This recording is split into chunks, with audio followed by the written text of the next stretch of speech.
Variation of parameters, हाँ ये एक आपका एक्सरसाइज है, ये भी हम लोग का जो है linear differential equation with variable coefficient जो होता है उसको बनाने का एक मेथड होता है कि वेरिएशन ऑफ पैरामीटर्स। इसमें हम लोग क्या करते हैं कि पैरामीटर्स जो है उसको हम लोग वेरी कर देते हैं। पैरामीटर मतलब कि कहीं कहीं आपका जो एक्स वाई के फॉर्म में होगा उसको हम लोग जो है कुछ दूसरे फॉर्मेट में यू भी के फॉर्मेट में ले जाते हैं, इसलिए इसको कहा जाता है वेरिएशन ऑफ पैरामीटर्स।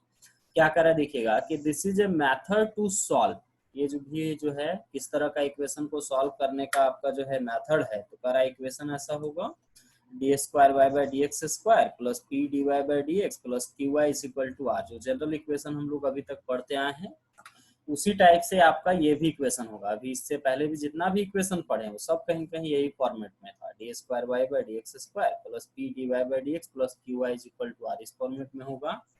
तो इसमें हम लोग क्या करते हैं कि वेरिएशन ऑफ पैरामीटर में हम लोग पहले जो है उसका कम्प्लीमेंट्री फंक्शन निकालते हैं। जैसे हम लोग पहले कम्प्लीमेंट्री फंक्शन सी एफ निकाला करते थे वैसे पहले सी एफ निकाल लेना है, ठीक। और जो सी एफ निकलेगा उसी को यूज करना है आगे का सॉल्यूशन में। मतलब जो हम लोग सी एफ और सी एफ के बाद पी आई निकालते थे पर्टिकुलर इंटीग्रल, तो यहाँ पर्टिकुलर इंटीग्रल निकालने में क्या करना है कि जो आपका सी एफ निकला हुआ होगा उसी सी एफ को यूज करना है। कम्प्लीमेंट्री फंक्शन जो आया हुआ होगा उसी को यूज करके उसका हम लोग पी आई वगैरह निकालते हैं और फिर उसका जनरल सॉल्यूशन लिखते हैं। तो यहाँ लिख रहा है कि when we know the complete complementary function C F, जब हम कम्प्लीमेंट्री फंक्शन इसका जानते रहे उस समय उसका सॉल्यूशन इसमें हम लोग कैसे करेंगे ये यहाँ पर हम लोग सीखेंगे। देखिएगा क्या लिखे हैं का स्टेप्स टू सॉल्यूशन, सीधे आते हैं इसमें। जब आप सॉल्व करिएगा तो इसको सॉल्व करिएगा तो उस समय आपका क्या होगा कि पहले इसका आप सी एफ निकालिएगा।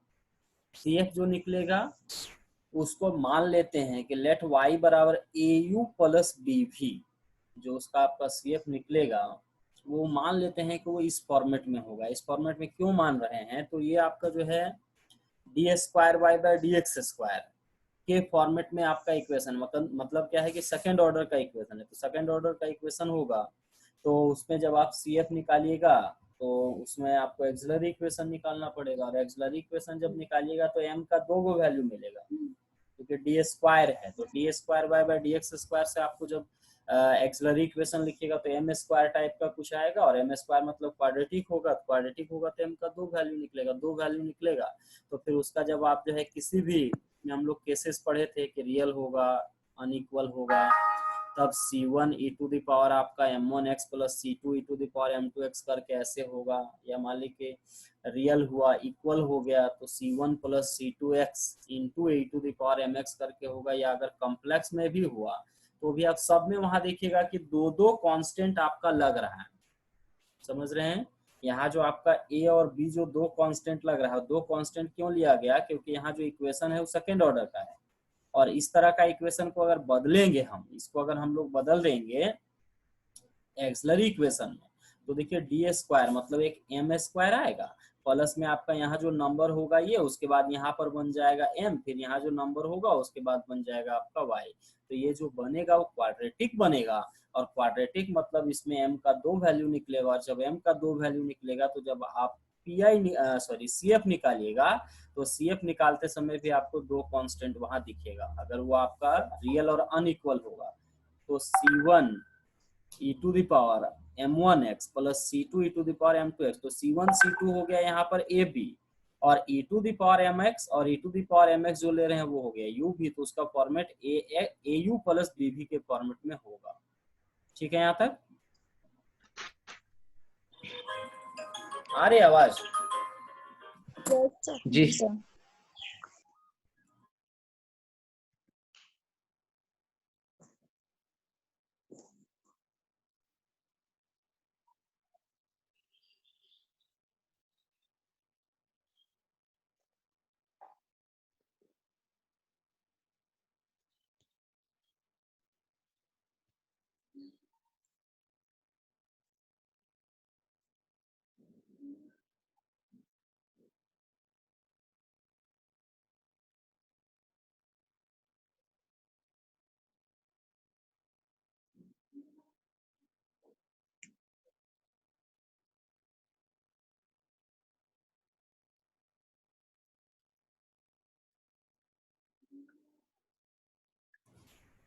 जा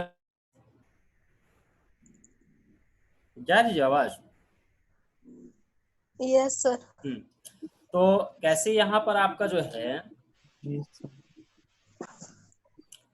जब आप इसका सीएफ निकालिएगा तो सीएफ निकालते समय वो आपका जो है वहां दो कांस्टेंट जो ए और बी आ रहा है, ये बात समझ पा रहे हैं कि ए और बी दो कांस्टेंट क्यों ले रहे हैं हम लोग? क्वाड्रेटिक है इसीलिए, है जी ना। सर। जब भी इसको हम लोग लिखेंगे तो m का दो वैल्यू निकलेगा, और जब m का दो वैल्यू निकलेगा इसका अर्थ हो गया कि आपको वहां पर आपको जब लिखिएगा तो कहीं कहीं आपका दो कांस्टेंट a और b, इस तरह से आपका c1 c2 हो, चाहे आपका जो है ए बी के फॉर्मेट में आप लिखते तो इसमें दो आपका जो है ऐसे आ जाता। अब यहाँ से क्या करेंगे देखिएगा, जब हम लोग उसका CF निकाल लेंगे तो उसको मान के चलना है आपको कि वो ए यू प्लस बी भी के फॉर्मेट में है। हाँ, इसके बाद देखिए given equation where a and b are arbitrary constant, देखिए साफ साफ लिख रहा है कि ए और बी जो होगा वो आर्बिट्री कांस्टेंट होगा, मतलब आप इसके बदले C1 C2 ले सकते हैं, ए बी ले सकते हैं, A1 B1 ले सकते हैं, जो आपका मन करे। आर्बिट्री का मतलब भी होता है मनमाना कांस्टेंट है, तो कुछ भी आप यहाँ पर ले सकते हैं। इसका पहला स्टेप हो गया कि आप CF निकालिए, और CF जो निकलेगा उसको मान लीजिए कि वो इस फॉर्मेट में है, तो यहाँ से इसी को फिर आगे आप कैरी करके इसका पूरा सॉल्यूशन निकालते हैं। देन वी फाइंड, क्या लिख रहा है, then we find u1 and v1। इसके बाद हम लोग u1 और v1 निकालते हैं and use the equation. u1 v1 कैसे निकलेगा, तो यहाँ से देखिएगा जो u होगा और v होगा उसको एक बार डिफरेंशिएट करेंगे, तो एक बार डिफरेंशिएट करेंगे तो u1 आ जाएगा, और जो आपका v दिया हुआ होगा उसको एक बार डिफरेंशिएट करेंगे तो v1 आ जाएगा। u1 v1 मतलब one time differentiation of u and v। तो if we differentiate u and v one time it will be written as u1 and v1 and use the equation. ये जो आपका जो है ये दोनों को आपको यूज करना है इन दो इक्वेशन में। यहाँ पर दो इक्वेशन है, ये पूरा थ्योरी में अगर जाइएगा तो वहां आपको ये दो इक्वेशन मिलेगा। तो ये दो इक्वेशन में हम लोग जो है u1 और v1 को यूज करते। देखिए एक इक्वेशन होता है a1u प्लस b1v, और दूसरा इक्वेशन होता है a1u1 plus b1v1 is equal to आपका r, जहां पर जो a1 और b1 है ये क्या हो गया, एक तरह से जो आपका a और b था उसका डिफरेंशिएशन हो गया। अब कहिएगा कि a और b दोनों अगर कांस्टेंट था तो डिफरेंशिएशन जो है उसका 0 होगा। तो यहाँ क्या करना है, थोड़ा सा उल्टा कॉन्सेप्ट है। पहले ही मान लेना है कि a1 और b1 जो है, यहाँ जो a1 और b1 ले रहे हैं उसको भी एक तरह से फंक्शन ऑफ x मान के चलना है कि जो आपका a और b है ये भी x के टर्म में है, तब उसका भी डिफरेंशिएशन आपका हो जाएगा। a1 और b1 जो है वो a और b का डिफरेंशिएशन है, ऐसा मान के चलना है। a1 is the differentiation of a and b1 is the differentiation of b, और a1 को u से इंटू करना है, b1 को v से इंटू करना है, इज इक्वल टू 0। ये हो गया एक इक्वेशन। और दूसरा हो जाएगा a1 u1, देखिए दोनों में अंतर है, ऊपर में u था यहाँ u1 लेना है, यहाँ v था नीचे आपको v1 लेना है, मतलब डिफरेंशिएशन ऑफ v। तो इस तरह से करके is equal to r, is equal to r मतलब जो क्वेश्चन में आपको दिया हुआ होगा राइट साइड में, यहाँ देखिएगा कि पूरा इक्वेशन के जो राइट में होगा वो हम लोग का आर बन जाएगा। तो इस तरह से हम लोग दो इक्वेशन लिखेंगे, इन दोनों इक्वेशन को आपस में सॉल्व करेंगे। ये दो साइमल्टेनियस इक्वेशन हो गया, इनको सॉल्व करेंगे और सॉल्व करके a1 और b1 का वैल्यू निकालेंगे। आगे हम लोग क्वेश्चन में जाएंगे उसमें आप देखिएगा कैसे सॉल्व करेंगे, लेकिन अभी ये ध्यान रखिए कि we solve these two equation to find the value of a1 and b1। जैसे हम लोग इसको अगर इस तरह से देखें, ये आपका a1 x1 plus b1 y is equal to आपका जो है 0 के फॉर्म में है, और ये a2 x2 plus b2 y के फॉर्म में है।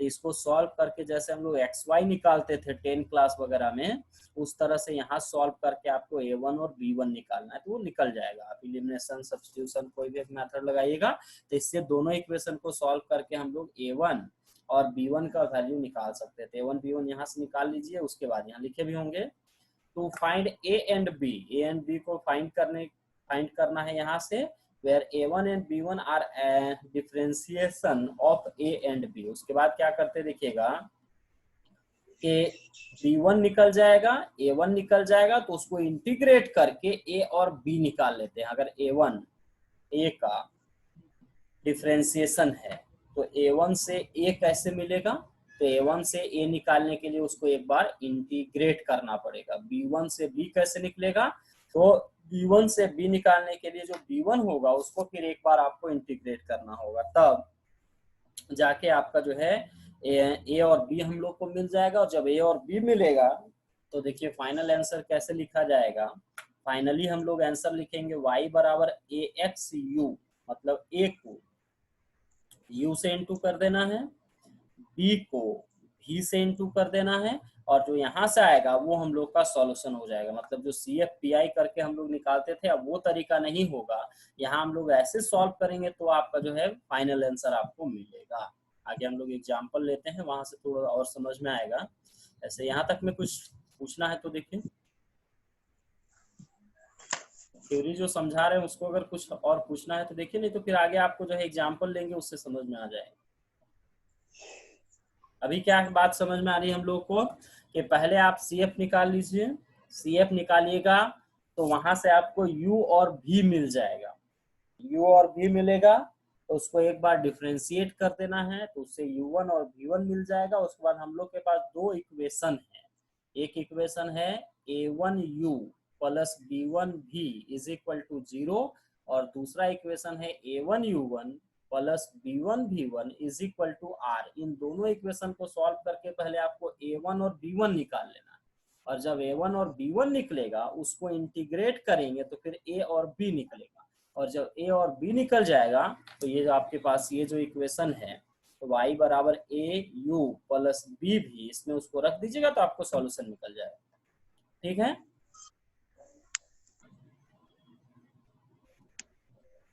हाँ जी बोलिए, यहाँ तक कुछ समझ में आ रहा है बात? यही वाला नहीं आ रहा है सर।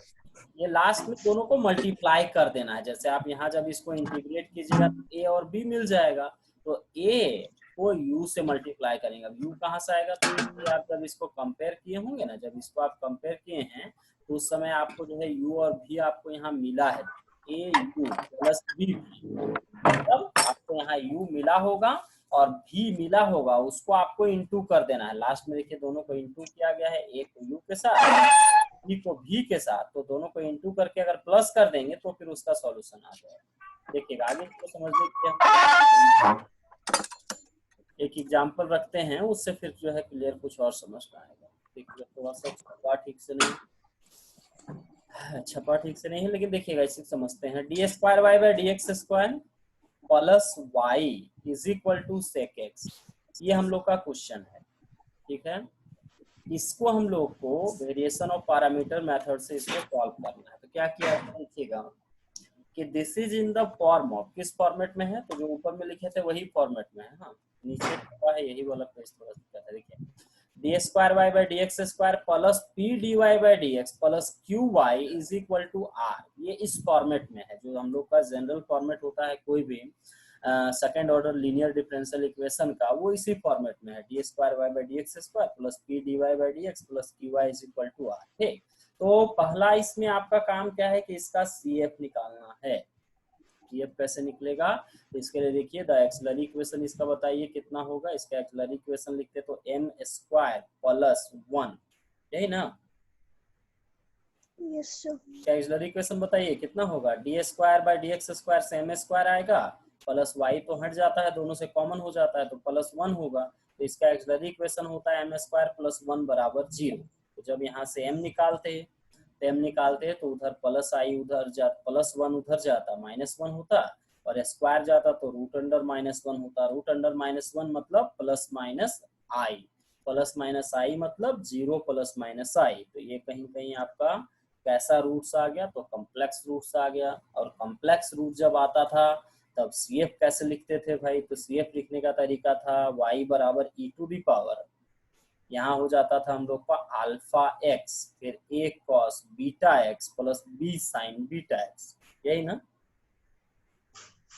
ये ना था? यस जी सर। तो यहाँ अल्फा कितना हो गया, 0 और बीटा कितना हुआ, 1।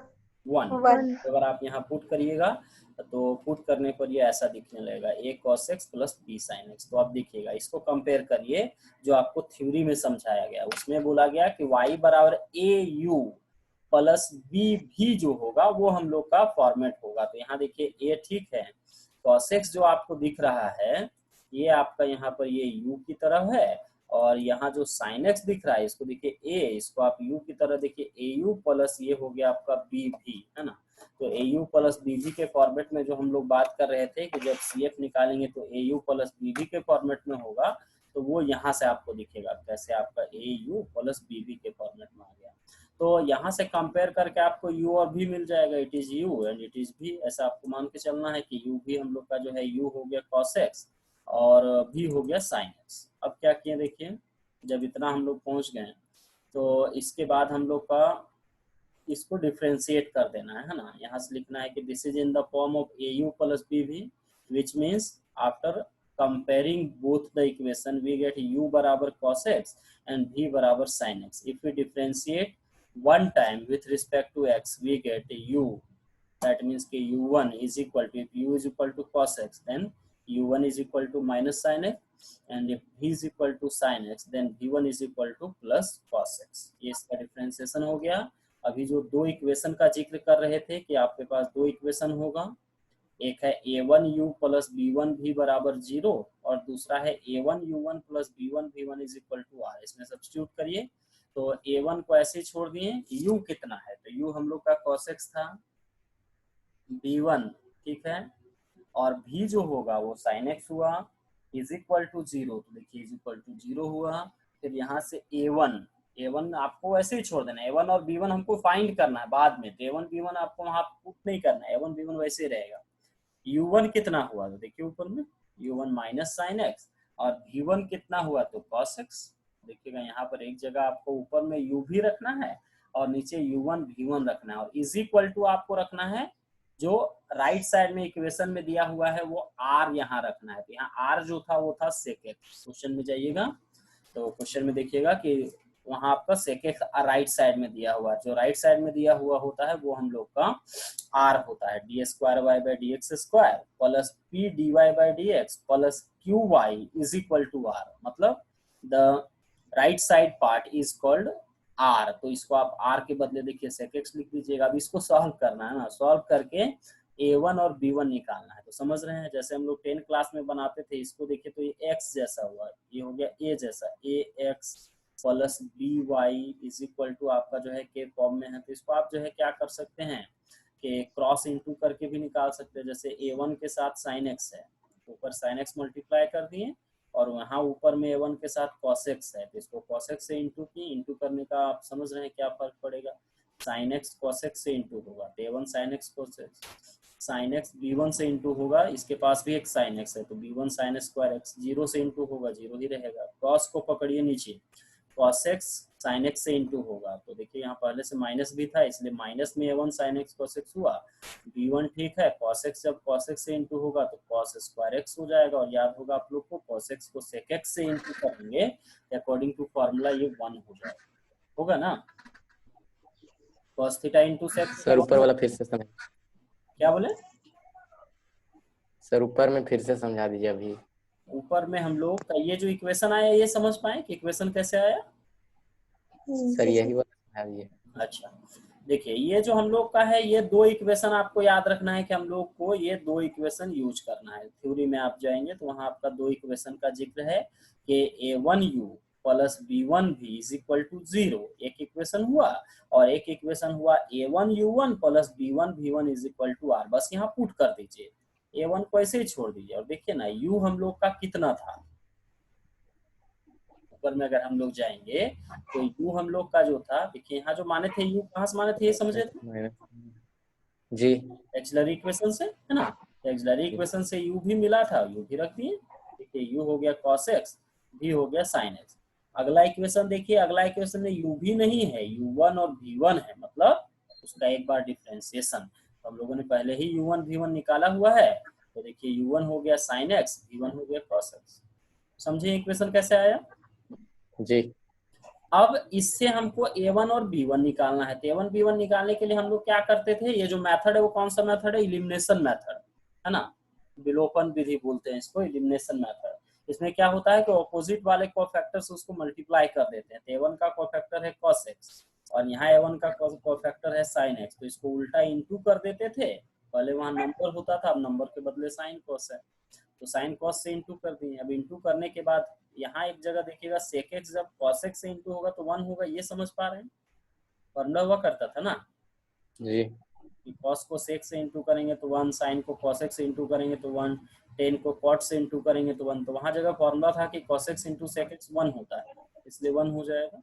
देखिए ये पार्ट आपका प्लस माइनस होने के कारण कट गया, यहाँ b1 आपका दोनों के पास है तो कॉमन हो गया, और ये sine square x cos square x आपस में फिर फॉर्मूला लेता है कि sine square theta plus cos square theta 1 होता है, इसलिए देखिए 1 हो गया और इधर आपका केवल 1 बचा तो 1 आ जाएगा। तो एक तरह से b1 मिल गया। अब b1 मिलने का क्या अर्थ है कि हम इससे b निकाल सकते हैं। b कैसे निकलेगा? तो b1 को हम मान के चलेंगे कि वो db बाई dx है। b1 मतलब one time differentiation of b। तो अगर b का वन टाइम डिफरेंशिएशन हुआ है तो हम इसको db बाई dx लिख सकते हैं, और dx 1 के साथ इंटू हो जाएगा तो यहाँ से आपको b मिल जाएगा। देखिए इस पार्ट के बाद ये वाला पार्ट लिखे थे, तो इसको थोड़ा ध्यान रखिएगा। db का इंटीग्रेशन b और dx का इंटीग्रेशन x होगा ना, dx से x होता है, और जब आप इंटीग्रेट करते हैं तो एक कांस्टेंट भी जोड़ते हैं, तो यहाँ से आपको एक कांस्टेंट c1 जोड़ दिए। आल्सो अब ये रह गया बात b का, तो b हम लोग का जो है b मिल गया। अब हम लोग को a निकालने पे जाना है कि a निकल जाए, तो a कैसे निकलेगा? तो फिर यही इक्वेशन में वापस आइए, ये जो दो इक्वेशन है हम लोग का, यही दो इक्वेशन में वापस आएंगे, और हम लोग क्या करते थे, जो x का वैल्यू मिलता था उसको रख देते थे दोनों में से किसी भी एक इक्वेशन में, तो y का वैल्यू मिल जाता था 10 क्लास में नहीं। तो अगर हम लोग यहाँ a1 का वैल्यू रख देंगे तो b1 मिल जाएगा। रखिए a1 का वैल्यू कितना निकला, a1 का वैल्यू कितना निकाले थे, थोड़ा याद रखिए। a1 का a1 बोल रहा सॉरी, b1 का वैल्यू कितना निकाले थे? b1 का वैल्यू जब निकाले थे तो 1 निकला था। तो b1 का वैल्यू जब यहाँ रख दीजिएगा तो a1 निकल जाएगा। तो b1 को रखिए आप 1, तो प्लस साइन एक्स उधर जाएगा माइनस साइन एक्स, और कॉस एक्स यहाँ इनटू में था तो उधर जाएगा तो डिवाइड में, तो माइनस में साइन एक्स बटा कॉस एक्स होता। तो देखिए वही किए हैं, ये जब हम लोग उसको पुट कर दिए तो a1 cos x plus b1 का वैल्यू निकला 1 इंटू साइन एक्स कर दिए, तो 1 इंटू साइन एक्स हुआ, इतना इज इक्वल टू 0। और जब a1 निकालेंगे तो आपका minus sine x by cos x होगा, और minus sine x by cos x मतलब क्या हो गया, माइनस 10x। यही ना?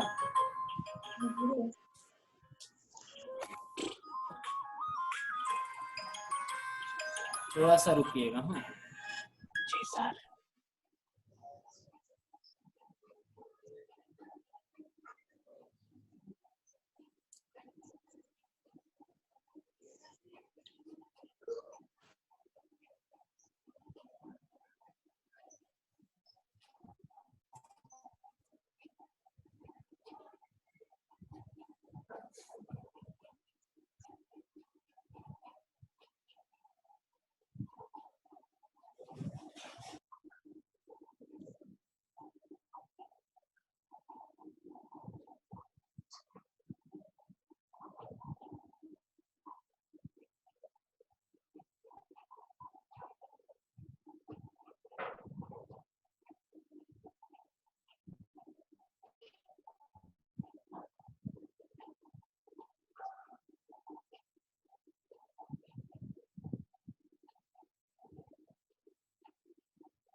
हेलो,